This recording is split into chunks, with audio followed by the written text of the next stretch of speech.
కేరళ జల ప్రళయం తీవ్ర విషాదాన్ని మిగిల్చింది. వయనాడ్లో కొండ చర్యలు విరిగిపడిన ఘటనలో మృతుల సంఖ్య 320కి చేరింది. ఒక్క చెలియార్ నదిలోనే 144 మృతదేహాలు బయటపడ్డాయి. ఇంకా 240 మంది ఆచూకీ దొరకడం లేదు. 230 మంది గాయాలతో చికిత్స పొందుతున్నారు. బాధితుల్లో అనేక మంది పరిస్థితి విషమంగా ఉన్నట్టు తెలుస్తుంది. ఈ ఘటనలో మృతి చెందిన వారిలో ఇప్పటి వరకు 200 డెడ్ బాడీలకు పోస్టుమార్టం పూర్తయింది. కొండ చర్యలు విరిగిపడ్డ ప్రాంతాల్లో కాంగ్రెస్ నేతలు రాహుల్ గాంధీ, ప్రియాంక గాంధీ పర్యటించి బాధితులను పరామర్శించారు.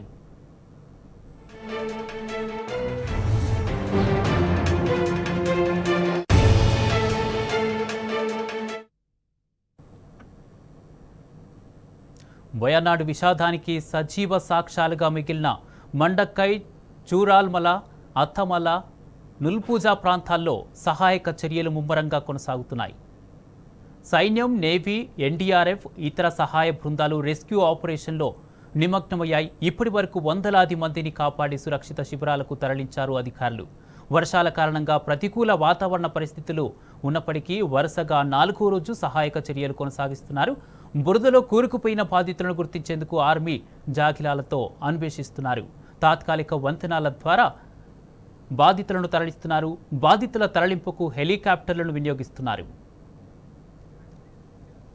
కేరళ ముఖ్యమంత్రి పినరాయి విజయన్ రెస్క్యూ ఆపరేషన్పై అధికారులతో ఎప్పటికప్పుడు సమీక్షిస్తున్నారు. సహాయక చర్యల్లో పాల్గొన్న సిబ్బంది సేవల్ని ఆయన కొనియాడారు.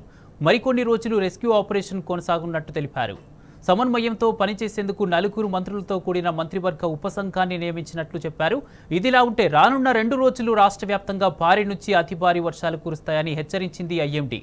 కేరళలోని 8 జిల్లాలకు హై అలర్ట్ ప్రకటించింది.